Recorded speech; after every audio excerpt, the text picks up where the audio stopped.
এ নিয়ে আরও জানতে বিমানবন্দর থেকে সরাসরি যুক্ত হচ্ছেন সহকর্মী শামীমুজ্জামান চৌধুরী। শামীম, আগুনের ক্ষয়ক্ষতির বিষয়ে কিছু জানতে পেরেছেন কি?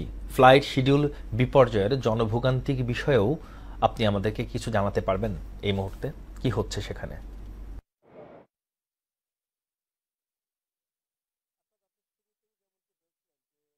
আগুন লাগার ২২ ঘন্টা পরও কিন্তু আগুন নিয়ন্ত্রণে আসলেও যে ধোঁয়া সেটি কিন্তু এখনও ধ্বংসস্তূপ থেকে বের হচ্ছে। অর্থাৎ যেই কার্গো ভিলেজে যেখানে আগুন লেগেছে সেই স্থান থেকে কিন্তু আমরা সকাল থেকে দেখেছি যে ধোঁয়া বের হচ্ছে। এখন বেলা গড়িয়ে প্রায় আগুন লাগার ২২ ঘন্টা পার হয়েছে, এখন পর্যন্ত কিন্তু যে ধোঁয়া সেটি কিন্তু এখন পর্যন্ত বের হচ্ছে। আপনাকে যদি আমি একটু দেখাই যে ফায়ার সার্ভিসের কর্মীরা কিন্তু এখন পর্যন্ত সেই ধ্বংসস্তূপে তারা আগুন নির্বাপনের কাজ করছেন।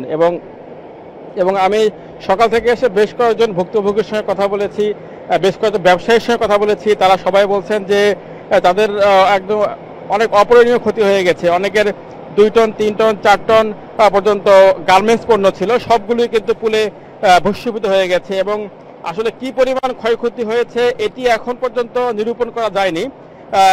আগুনের ঘটনায় কিন্তু বিমান কর্তৃপক্ষ 7 সদস্যের একটি কমিটি গঠন করে দিয়েছে, যে কমিটিকে আগামী কর্মদিবসের মধ্যেই রিপোর্ট দিতে বলেছে। এবং এখন পর্যন্ত কিন্তু আমরা দেখতে পাচ্ছি যে ফায়ার সার্ভিসের কর্মী যারা আছেন তারা কিন্তু ভিতরে কিন্তু এখনো পানি ছিটাচ্ছেন, পানি দিচ্ছেন। আপনাকে যদি একটু বলি, সেটি হচ্ছে যে গতকালকে দুপুর 2টায় বিমানবন্দর কার্গো ভিলেজে আগুন লাগে এবং আগুন লাগার পরপরই কিন্তু ফায়ার সার্ভিসের 37টি ইউনিট কাজ করে। একই সঙ্গে তাদের সঙ্গে যোগ দেয় নৌবাহিনী, বিমান বাহিনী, civil aviation, 2 platoon BGB, police, answer সহ বেশ কিছু আইন শৃঙ্খলা বাহিনীর সদস্য। এবং কার্গো ভিলেজটি মূলত বিমানবন্দরের এই ভিলেজটি মূলত পোস্ট অফিস ও হ্যাঙ্গারের মাঝামাঝি জায়গায় এবং 8 নম্বর গেটের পাশে কিন্তু এই জায়গাটিতে আগুন লাগে।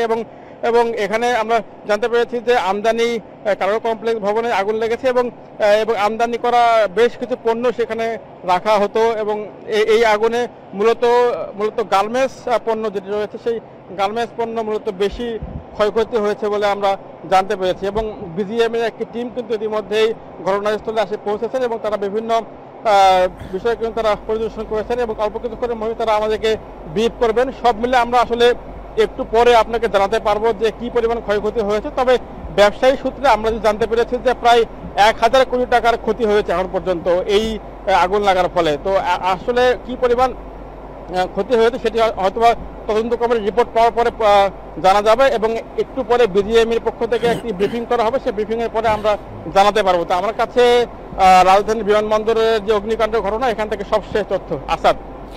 শামীমুজ্জামান, আপনাকে ধন্যবাদ।